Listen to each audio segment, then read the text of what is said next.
Bama gang. Cause we always hit the nail on the head. So check this out, my Miami Hurricane fans, my college football fans in general. So UCF and the Florida Gators. UCF and the Florida Gators have decided to make some home and away series. Now, three games will be played in the near future for the Florida Gators and the UCF Knights. Now, one year which is very significant is 2024. That's when they play the first game, which will be at the Florida Gators Stadium. You know, if you know Florida, when they schedule non-conference games, normally it's always in the state of Florida. Why? I think they're scared of crowd noise or whatever. Nonetheless, man, shout out to Dan Mullen. You know, it was only 25%, crowd capacity, but nonetheless, too much crowd noise.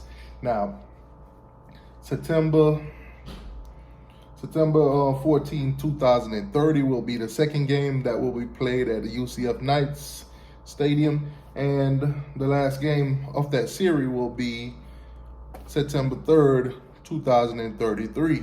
So this is like years in the making. I mean, the first game will be played on 2024, and then the second game will be on 2030. So 6 years, and then another 3 years.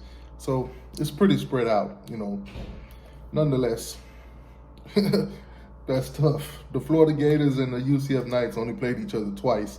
Back in 1999, the Florida Gator won both of them, by the way. Back in 99, they beat UCF 58-27, if I'm not mistaken. And then in 2006, the last time they played, they beat UCF 42-0. That's tough. Now, moving on from the Florida Gators and the UCF Knights, but I must say, real quick before we actually do move on from them, I wonder if Gus Malzahn had something to do with this. I wonder if, him being at UCF kind of triggered it, because, he just came from Auburn. Y'all let me know in the comment section. But moving on from that, in the other news, if you're a big Reggie Bush fan, then you know the phenomenal things he did back in USC. They're not giving him his Heisman Trophy back, plain and simple. With the new NIL rules and all that good stuff going on right now, Reggie Bush is not getting his Heisman Trophy back. They're not going to go back and give it to him and blah, blah, blah, this, that, and the third. We can move on from that. Reggie Bush, you had a prosperous career at UCF. You had a prosperous career in the NFL. Hell, you even dated Kim Kardashian. So that little Heisman Trophy, forget about it, man. It's all good, man. We saw what you did at UCF. We know you was one of the most explosive players ever at USC. I'm sorry, not UCF. But just move on, man. Go ahead. Let them have it. The NCAA will be gone pretty soon anyway.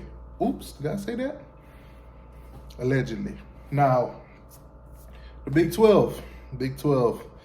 There's a couple scenarios, because as you guys know, Texas and Oklahoma is leaving. Now, Texas and Oklahoma do plan on leaving in 2025, July 1st to be exact. Now, I don't think the Big 12 will last that long, and there are ways out of this contract.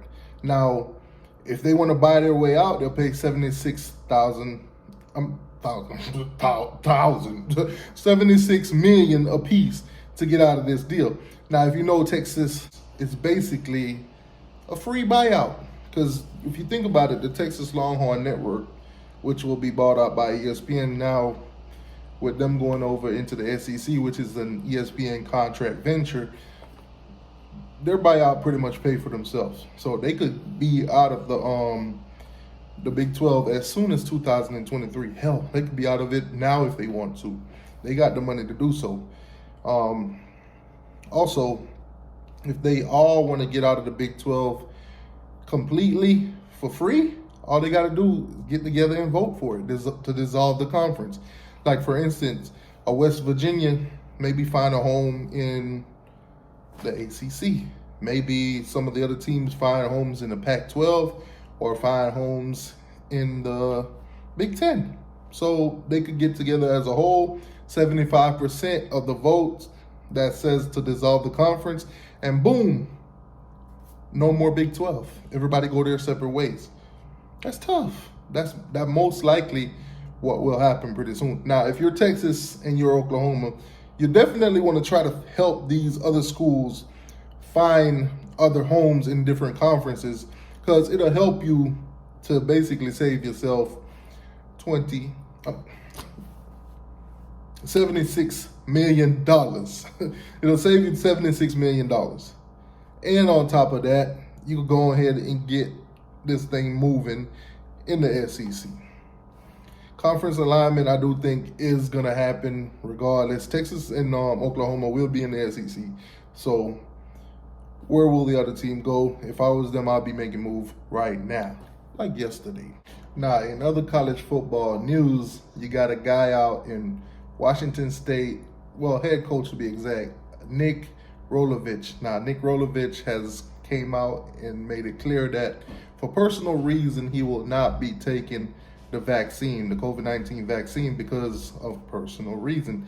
He will follow all protocol, whatever need to be done for a non-vaccinated coach, player, or whatever the practices are, the protocols are.